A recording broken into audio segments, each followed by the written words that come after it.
ಶ್ರೀ ಗುರುಭ್ಯೋ ನಮಃ. ಹರಿ ಓಂ. ಗುರು ಬ್ರಹ್ಮ ಗುರು ವಿಷ್ಣು ಗುರುದೇವೋ ಮಹೇಶ್ವರ, ಗುರು ಸಾಕ್ಷಾತ್ ಪರಬ್ರಹ್ಮ, ತಸ್ಮೈ ಶ್ರೀ ಗುರುವೇ ನಮಃ. ಯಕ್ಷಿಣಿ ಲೋಕಮಾತರ ಅಂತ ಹೇಳ್ತೀವಿ. ಯಕ್ಷಿಣಿ ಚರಾಚರ ವಸ್ತುಗಳಲ್ಲಿರ್ತಾರೆ. ನಾನಾ ರೀತಿಯಾಗಿರ್ತಕ್ಕಂಥ ಅದ್ಭುತವಾಗಿರ್ತಕ್ಕಂಥ ಒಂದು ಸೃಷ್ಟಿಯನ್ನು ಮಾಡೋದರಲ್ಲಿ ಯಕ್ಷಿಣಿ ಅತೀ ಹೆಚ್ಚು ಶಕ್ತಿವಂತಳು. ಯಕ್ಷಿಣಿ ಮಾಯಾ ರೂಪದಲ್ಲಿ ಇರ್ತಕ್ಕಂಥ ದೇವಿ. ಈ ಯಕ್ಷಿಣಿಯನ್ನು ನಾವು 64 ಥರದ ಯಕ್ಷಿಣಿಗಳನ್ನ ನೋಡ್ತೀವಿ. ಅಂತಹ ಯಕ್ಷಿಣಿಯರು ವಿಶೇಷವಾಗಿರ್ತಕ್ಕಂಥ ಶಕ್ತಿ ಉಳ್ಳಂಥ ದೇವತೆಗಳು. ಯಾಕೆ ಅಂದರೆ,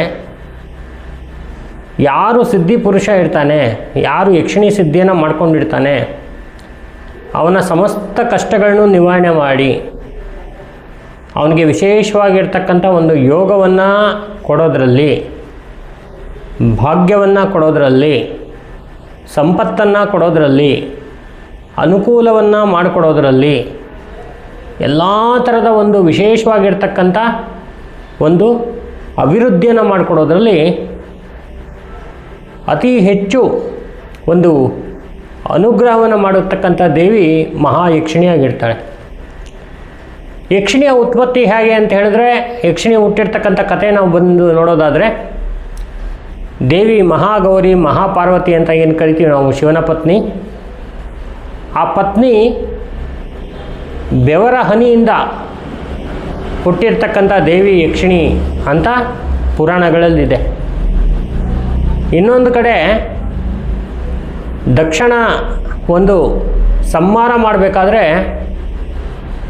ಶಿವನ ಜಟೆಯಿಂದ ಪ್ರತ್ಯಕ್ಷಳಾಗಿರ್ತಕ್ಕಂಥ ದೇವಿ ಯಕ್ಷಿಣಿ ಅಂತಕ್ಕಂಥದ್ದಿದೆ. ಇನ್ನು ವಿಶೇಷವಾಗಿ ಯಕ್ಷಿಣಿ ಇಡೀ ಪ್ರಪಂಚವನ್ನು ಆಳುವಂತಹ ಶಕ್ತಿಯನ್ನು ಬ್ರಹ್ಮ ವಿಷ್ಣು ಮಹೇಶ್ವರರಿಂದ ನಿರ್ಮಿತವಾಗಿರ್ತಕ್ಕಂಥ ಒಂದು ಶಕ್ತಿ ದೇವತೆ ಯಕ್ಷಿಣಿ ಅಂತ ಹೇಳಿ ಕಥೆಗಳಲ್ಲಿದೆ. ನಾನಾ ರೀತಿಯಾಗಿರ್ತಕ್ಕಂಥ ಒಂದು ಫಲಗಳನ್ನ ಕೊಡುವುದಕ್ಕೆ ಬೇರೆ ಬೇರೆ ಬೇರೆಯಾಗಿರ್ತಕ್ಕಂಥ ಯಕ್ಷಿಣಿಯರಿದ್ದಾರೆ. ಎಕ್ಸಾಂಪಲ್, ಇವಾಗ ನಿಮಗೆ ಹಣ ಬೇಕು, ದುಡ್ಡಿಂದು ತುಂಬ ತಾಪತ್ರಯ ಇದೆ. ಈ ಒಂದು ಅನುಕೂಲವನ್ನು ಮಾಡಿಕೊಡೋದಕ್ಕೆ ಧನದ ಯಕ್ಷಿಣಿ ಅಂತಕ್ಕಂಥ ಯಕ್ಷಿಣಿ ಇದ್ದಾಳೆ. ನನಗೆ ಆರೋಗ್ಯ ಬೇಕು, ಆ ಆರೋಗ್ಯವನ್ನು ಅನುಕೂಲ ಮಾಡಿಕೊಳ್ಳೋದಕ್ಕೆ ಜಲದ ಯಕ್ಷಿಣಿ ಅಂತಕ್ಕಂಥ ಒಂದು ಯಕ್ಷಿಣಿ ಇದ್ದಾಳೆ. ನನಗೆ ವಿಶೇಷವಾಗಿ ಎಲ್ಲ ಕೆಲಸಗಳಲ್ಲೂ ಒಂದು ಅಭಿವೃದ್ಧಿ ಆಗಬೇಕು ಅಂತ ಹೇಳಿದ್ರೆ ವಿಶೇಷವಾಗಿ ದೀಪ ಯಕ್ಷಿಣಿ ಅಂತಕ್ಕಂಥ ಯಕ್ಷಿಣಿ ಇದ್ದಾಳೆ. ಇನ್ನು ನನಗೆ ಮದುವೆ ಇತ್ಯಾದಿ ಕೆಲಸಗಳಲ್ಲಿ ಅನುಕೂಲ ಆಗಬೇಕು, ಅದಕ್ಕೆ ರತಿಪ್ರಿಯ ಯಕ್ಷಿಣಿ ಇದ್ದಾಳೆ. ಹೀಗೆ ಯಕ್ಷಿಣಿಯರು ಬಹಳಷ್ಟು 64 ಯಕ್ಷಿಣಿಯರು ಒಂದೊಂದು ಕೆಲಸವನ್ನು ಹಂಚ್ಕೊಂಡಿದ್ದಾರೆ. ಅಂತಹ ಯಕ್ಷಿಣಿ ಸಿದ್ಧಿಯನ್ನು ಮಾಡಿಕೊಂಡು ಯಾರು ಸಾಧಕರು ಇರ್ತಾರೆ, ಯಾರು ಯಕ್ಷಿಣಿ ಪೂಜೆಯನ್ನು ಮನೆಯಲ್ಲೇ ಮಾಡ್ತಾ ಇರ್ತಾರೆ ನೋಡಿ. ಕೆಲವರಿಗೆಲ್ಲ ಏನಾಗ್ಬಿಟ್ಟಿದೆ ಅಂದರೆ, ಯಕ್ಷಿಣಿ ಪೂಜೆ ಮಾಡಬಾರ್ದು, ಯಕ್ಷಿಣಿಯರು ತುಂಬ ಕ್ರೂರವಾಗಿರ್ತಾರೆ, ತೊಂದರೆಯನ್ನು ಕೊಡುವವರು ಅಂತರಾಗಿರ್ತಾರೆ, ಹೀಗೆಲ್ಲ ತಪ್ಪು ಕಲ್ಪನೆಗಳಿದೆ. ಆದರೆ ಯಕ್ಷಿಣಿಯರು ಯಾವತ್ತೂ ಕೂಡ ಯಾರಿಗೂ ಕೂಡ ತೊಂದರೆ ಕೊಟ್ಟಿರ್ತಕ್ಕಂಥ ಉದಾಹರಣೆಗಳು ಎಲ್ಲೂ ಇಲ್ಲ. ಯಕ್ಷಿಣಿಯರು ಯಾವಾಗಲೂ ಕೂಡ ಒಂದು ಅನುಕೂಲವನ್ನು ಮಾಡಿಕೊಡ್ತಕ್ಕಂಥ ಮಾಯಾಶಕ್ತಿಗಳು. ಆ ಮಾಯಾಶಕ್ತಿಯ ಒಂದು ಸಿದ್ಧಿ ಸಾಧನೆ ಅಂತಕ್ಕಂಥದ್ದು ಬಹಳ ಇಂಪಾರ್ಟೆಂಟು. ಈಗ ಒಂದು ಯಕ್ಷಿಣಿಯ ಒಂದು ಸಿದ್ಧಿಯನ್ನು ಮಾಡಬೇಕು ಅಂದರೆ ನಾವು ವಿಶೇಷವಾಗಿ ಪರಿಶುದ್ಧರಾಗಿ ಗುರುಗಳು ಹೇಳಿರ್ತಕ್ಕಂಥ ಒಂದು ದಿಕ್ಕಿನಲ್ಲಿ, ಗುರುಗಳು ಹೇಳಿರ್ತಕ್ಕಂಥ ಒಂದು ವಸ್ತ್ರವನ್ನು, ಅದೇ ಬಣ್ಣದ ಒಂದು ವಸ್ತ್ರವನ್ನು ಧರಿಸ್ಕೊಂಡು, ಗುರುಗಳು ಹೇಳಿರ್ತಕ್ಕಂಥ ಅದೇ ಥರದ ಒಂದು ತಿಲಕವನ್ನು ಇಟ್ಕೊಂಡು, ಗುರುಗಳು ಹೇಳಿರ್ತಕ್ಕಂಥ ದಾರವನ್ನು ಕೈಯಲ್ಲಿ ಕಟ್ಕೊಂಡು, ಅವರು ಮಂತ್ರಿಸಿ ಕೊಟ್ಟಿರ್ತಕ್ಕಂಥ ಏನಾದರೂ ಒಂದು ಯಂತ್ರ ತಂತ್ರ ಮಂತ್ರ ಅಥವಾ ತಾಯ್ತಗಳನ್ನ ಕಟ್ಕೊಂಡು, ಅಂತಹ ದಿವಸದಲ್ಲಿ ಅಂತಹ ನಕ್ಷತ್ರದಲ್ಲಿ ಅದೇ ದಿಕ್ಕಿನಲ್ಲಿ ಕೂತ್ಕೊಂಡು ಯಕ್ಷಿಣಿ ಸಿದ್ಧಿಯನ್ನು ಪ್ರಾರಂಭ ಮಾಡುವಂಥದ್ದು. ಆ ಪ್ರಾರಂಭ ಮಾಡೋದೇನು, ಯಕ್ಷಿಣಿಯನ್ನು ಕರೆಯುವಂಥ ವಿಧಾನ ಅದು. ಬಾಮ್ಮ ನನಗೆ ವರ ಮಾಡಿಕೊಡು, ವರ ಕೊಡು ನನಗೆ ಅಂಥೇಳಿ ಕರೆಯುವಂಥ ವಿಧಾನ, ಅದನ್ನೇ ಸಿದ್ಧಿ ಅಂಥೇಳಿ ಕರೆಯೋದು. ನಾವು ಏನು ಕರಿತಾ ಯಕ್ಷಿಣಿ ಆಕರ್ಷಣೆಯಾಗಿ ನಿಮಗೆ ವಿಶೇಷವಾಗಿರ್ತಕ್ಕಂಥ ಅನುಕೂಲವನ್ನು ಮಾಡಿಕೊಡೋದಕ್ಕೆ ಬರ್ತಾಳೆ. ಆವಾಗ ಜೀವನದಲ್ಲಿ ಸಾಕಷ್ಟು ಅನುಕೂಲ, ಒಂದು ವಿಶೇಷವಾಗಿರ್ತಕ್ಕಂಥ ಒಂದು ಅನುಗ್ರಹ ಆಗತ್ತೆ. ಮತ್ತು ಈ ಒಂದು ಸಿದ್ಧಿಯಲ್ಲಿ ಏನಾಗುತ್ತೆ, ಕೆಲವು ಯಕ್ಷಿಣಿಯರು ರಾತ್ರಿ ಕನಸಲ್ಲಿ ಬರೋವಂಥದ್ದು ಇರುತ್ತೆ. ಆ ಕನಸಲ್ಲಿ ಬಂದು ನಿಮಗೆ ವಿಶೇಷವಾಗಿ ಪಾಯಸವನ್ನು ಕೊಡೋದು, ಚಿನ್ನದ ನಾಣ್ಯವನ್ನು ಕೊಡೋದು, ಬೆಳ್ಳಿ ನಾಣ್ಯಗಳನ್ನು ಕೊಡೋದು, ಸೂಚನೆಗಳನ್ನ ಕೊಡೋದು, ಶತ್ರುಗಳ ಮುಖವನ್ನು ತೋರಿಸ್ತಕ್ಕಂಥದ್ದು, ಇನ್ನೂ ಹಲವಾರು ಥರದ ಎಕ್ಸ್ಪೀರಿಯೆನ್ಸ್ ಆಗುತ್ತೆ. ಬರೀ ನಮಗೆ ಕನಸಲ್ಲಿ ಅಷ್ಟೇ ಅಲ್ಲ, ನಿಜವಾಗ್ಲೂ ಕೂಡ ಯಕ್ಷಿಣಿಯರು ಬೇರೆ ಬೇರೆ ರೂಪವನ್ನು ಬದಲಾಯಿಸ್ಕೊಂಡು ಬಂದು ನಮಗೆ ಸಹಾಯ ಮಾಡುವಂಥದ್ದು ಇದೆ. ಅಂಥದ್ದು ಬೇಕಾದಷ್ಟು ಎಕ್ಸಾಂಪಲ್ಗಳು ನಡೆದಿದೆ. ಅಂತಹ ಒಂದು ಎಕ್ಸಾಂಪಲಲ್ಲಿ ವಿಶೇಷವಾಗಿ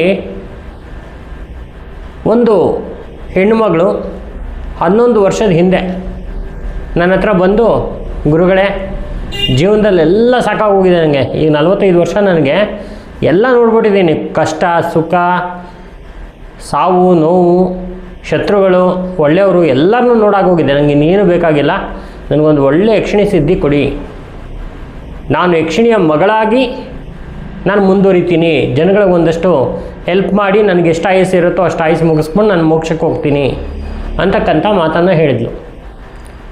ನಾನು ಸಾಮಾನ್ಯವಾಗಿ ಬರೋವಂಥವರೆಲ್ಲ ಕೆಲವರೆಲ್ಲ ಇರ್ತಾರೆ, ಹಿಂಗೆ ಹೇಳೋರು ಇರ್ತಾರೆ, ಆದರೆ ದೇವಿ ಪರ್ಮಿಷನ್ ಸಿಗದೇನೆ ನಾವು ಹೆಂಗೆ ಅದನ್ನು ಕನ್ಫರ್ಮ್ ಮಾಡ್ಕೊಳಕ್ಕಾಗತ್ತೆ. ಹಾಗಾಗಿ ಅವತ್ತು ಗುರುವಾರ ಆಗಿತ್ತು, ಅವತ್ತು ಬೆಳಗ್ಗೆ ಫಸ್ಟು ಬಂದಿದ್ದೆ ಆ ಒಂದು ಹೆಂಗಸು ನನ್ನ ಹತ್ರ. ಆ ಹೆಂಗಸಿನ ಹೆಸರು ಶಾರದಮ್ಮ ಅಂತ. ಮೂಲತಃ ಅವರು ನೆಲಮಂಗಲ ಹತ್ತಿರ ಇರುವಂಥ ಒಂದು ಗ್ರಾಮದವರು. ನಾನು ಕವಡೆಯನ್ನು ತೆಗೆದು ಅವರ ಹೆಸರು, ಏಜು, ಮನೆದೇವರು ಎಲ್ಲ ಕೇಳಿಕೊಂಡು ಆ ಯಕ್ಷಿಣಿಯನ್ನು ಕರೆಸಿ ಯಕ್ಷಿಣಿಯ ಮುಂದೆನೇ ಒಂದು ಪ್ರಶ್ನೆಯನ್ನು ಹಾಕಿದಾಗ ಪಾಸಿಟಿವ್ ಆನ್ಸರ್ ಬಂತು. ಅವಳಿಗೆ ದೀಕ್ಷೆ ಕೊಡ್ಬೋದು, ಇವಳು ಪರ್ಫೆಕ್ಟಾಗಿದ್ದಾರೆ ಅಂತಕ್ಕಂಥ ಒಂದು ಆನ್ಸರು ಕವಡೆಯ ಮುಖಾಂತರ ಗೊತ್ತಾಯಿತು. ಮತ್ತು ಯಕ್ಷಿಣಿಯನ್ನು ದೀಪದ ಮುಖಾಂತರ ನಾನು ಕೇಳಿದಾಗ ದೇವಿ ಪ್ರತ್ಯಕ್ಷಳಾಗಿ ಅವಳು ನನ್ನ ಮಗಳೇ, ಜನ್ಮ ಜನ್ಮಗಳಿಂದ ನನ್ನ ಕಾಣಬೇಕು ಅಂಥೇಳಿ ತುಂಬ ಅವಳು ಹಂಬಲಿಸ್ತಾ ಇದ್ದಾಳೆ.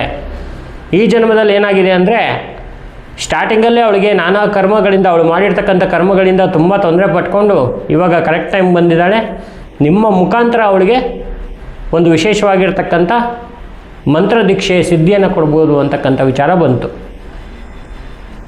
ಆಗ ನನಗೆ ಬಹಳ ಒಂದು ವಿಶೇಷವಾಗಿರ್ತಕ್ಕಂಥ ಸಂತೋಷ, ಆನಂದ ಎಲ್ಲವೂ ಆಯಿತು. ಈ ವಿಚಾರವನ್ನು ಆಕೆಗೆ ನಾನು ಹೇಳಲಿಲ್ಲ. ಮತ್ತು ಮಾರನೇ ದಿವಸನೇ ನೀನು ಬಂದುಬಿಡಮ್ಮ ಕೊಡ್ತೇನೆ ಅಂಥೇಳಿ ಒಂದು ಅಷ್ಟು ಹಣ್ಣು ಹೂವು ತೆಂಗಿನಕಾಯಿ ಎಲ್ಲ ತೊಗೊಂಬಂದ್ರವರು ಮುಂದೆ ಇಟ್ಟು ಮಂತ್ರದೀಕ್ಷೆ, ಯಕ್ಷಿಣಿಯ ಒಂದು ಮಂತ್ರದೀಕ್ಷೆಯನ್ನು ಕೊಟ್ಟೆ.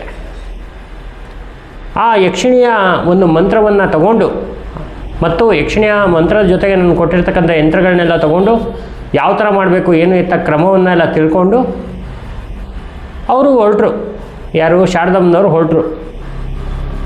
ಹೊರಟ ಮೇಲೆ ಸುಮಾರು ಒಂದು 9 ವರ್ಷಗಳ ನಂತರ ನಾನು ಒಂದು 2-3 ಕಡೆ ಬದಲಾವಣೆ ಮಾಡಿ ಆಫೀಸ್ಗಳನ್ನ, ಕೊನೆಗೆ ಬನಶಂಕರಿ ಹತ್ರ ಇದ್ದಾಗ ಆಕೆ ನನ್ನ ಹುಡ್ಕೊಂಡು ಅಲ್ಲಿ ಬಂದಳು. ಅಲ್ಲಿ ಬಂದು ನನಗೆ ಫಲತಾಂಬೂಲಗಳನ್ನ ಕೊಟ್ಟು ನಮಸ್ಕಾರವನ್ನು ಮಾಡಿ, ಗುರುಗಳೇ ಈ ಥರ ಸಿದ್ಧಿ ಆಗಿದೆ, ನನಗೆ ಈ ಥರ ಆಗಿದೆ ಅಂಥೇಳಿ ಹೇಳಿದಾಗ ನಾನು ಅವಳಿಗೆ ನನ್ನದೇ ಆದ ಕೆಲವು ವಿಚಾರಗಳನ್ನ ಕೇಳಿದೆ. ಹಿಂದಿನ ನಡೆದೇ ಇರ್ತಕ್ಕಂಥ ವಿಚಾರಗಳು ಏನಾಗಿರ್ಬೋದು, ಏನು ಈ ವಿಚಾರ ಹೆಂಗಾಯಿತು ಅಂತಕ್ಕಂಥ ಪ್ರಶ್ನೆಗಳು. ಕರೆಕ್ಟಾಗಿರ್ತಕ್ಕಂಥ 100% ನನಗೆ ಗೊತ್ತಿಲ್ಲದೆ ಇರ್ತಕ್ಕಂಥ ವಿಚಾರ ಎಲ್ಲ ಆಕೆಯಿಂದ ನನಗೆ ಬಂತು. ಆವಾಗ ನಾನು ನೋಡು, ಸಿದ್ಧಿ ಅಂತಕ್ಕಂಥದ್ದು ಇವರು ಇವರು ಅಂತಕ್ಕಂಥದ್ದಿಲ್ಲ, ಜಾತಿ ಮತಗಳಿಲ್ಲ, ಭೇದಗಳಿಲ್ಲ, ಏನೂ ಇಲ್ಲ. ಆ ಒಂದು ಪರ್ಫೆಕ್ಟಾಗಿ ಮಾಡಿರ್ತಕ್ಕಂಥ ಒಂದು ವಿಚಾರ ಇದೆಯಲ್ಲ, ಅದು ಬಹಳ ಅದ್ಭುತವಾಗಿರ್ತಕ್ಕಂಥದ್ದು. ಆವಾಗ ನಾನು ಕೇಳಿದೆ, ನೀನು ಹೆಂಗೆ ಸಿದ್ಧಿ ಮಾಡ್ಕೊಂಡ್ಯಮ್ಮ, ಮನೆಯಲ್ಲೇ ಕುತ್ಕೊಂಡು ಮಾಡ್ಕೊಂಡ್ಯಾ, ಎಲ್ಲಿ ಕುತ್ಕೊಂಡು ಮಾಡ್ಕೊಂಡೆ ನೀನು, ಏನಾಯಿತು ಅಂತ ಕೇಳಿದೆ.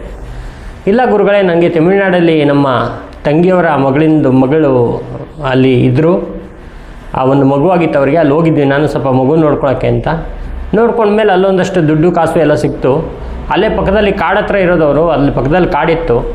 ನಾನು ಅಲ್ಲೇ ಹೋಗಿ ನೀವು ಹೇಳಿರ್ತಕ್ಕಂಥ ಮಂಡಲವನ್ನೆಲ್ಲ ಹಾಕ್ಕೊಂಡು ಆ ಒಂದು ಶಕ್ತಿಯನ್ನು ಪ್ರಾರಂಭ ಮಾಡಿಕೊಂಡೆ. ಆ ಶಕ್ತಿಯನ್ನು, ಎನರ್ಜಿಯನ್ನು ಕರೆಯೋದಕ್ಕೆ ಸ್ಟಾರ್ಟ್ ಮಾಡಿದೆ.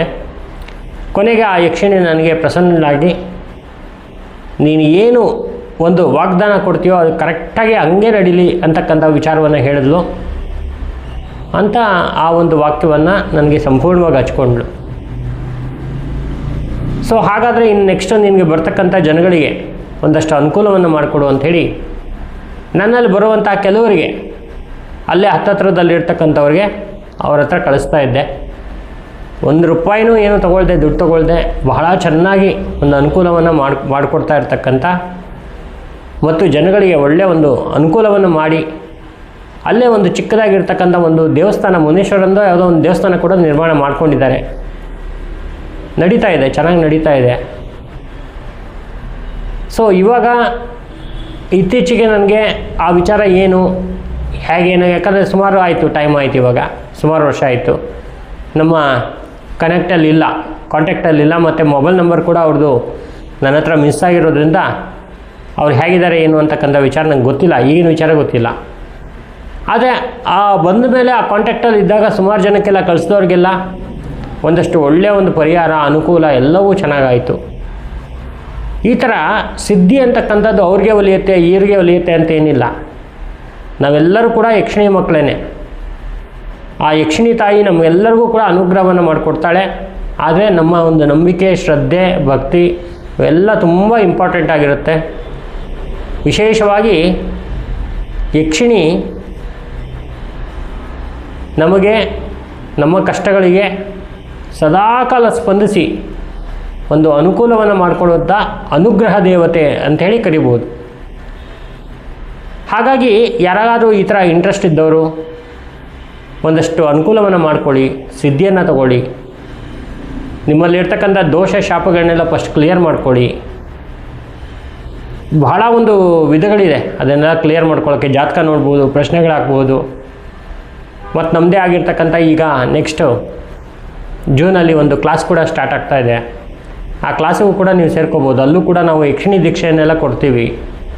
ಹೆಣ್ಮಕ್ಳು ಗಂಡು ಮಕ್ಕಳು ಅಂತಕ್ಕಂಥ ಭೇದ ಭಾವಗಳಿಲ್ಲ. ಖಂಡಿತ ಬಂದು ನಿಮಗೆ ಇಂಟ್ರೆಸ್ಟ್ ಇದ್ದರೆ ಸೇರ್ಕೋಬೋದು. ಇನ್ನು ಹೆಚ್ಚಿಗೆ ವಿವರ ನಿಮ್ಗೆ ಏನಾದ್ರು ಬೇಕು ಅಂತ ಹೇಳಿದರೆ ನಮ್ಮನ್ನು ಸಂಪರ್ಕ ಮಾಡಿ. ಈ ವಿಡಿಯೋ ಇಷ್ಟ ಆದರೆ ನಿಮಗೆ ಲೈಕ್ ಮಾಡಿ, ಶೇರ್ ಮಾಡಿ, ಸಬ್ಸ್ಕ್ರೈಬ್ ಮಾಡ್ಕೊಳ್ಳಿ. ಈ ಒಂದು ಕನ್ನಡ ಆಸ್ಟ್ರೋ ಮೀಡಿಯಾನ ಸದಾಕಾಲ ಬೆಂಬಲಿಸಿ. ನಮಸ್ಕಾರ.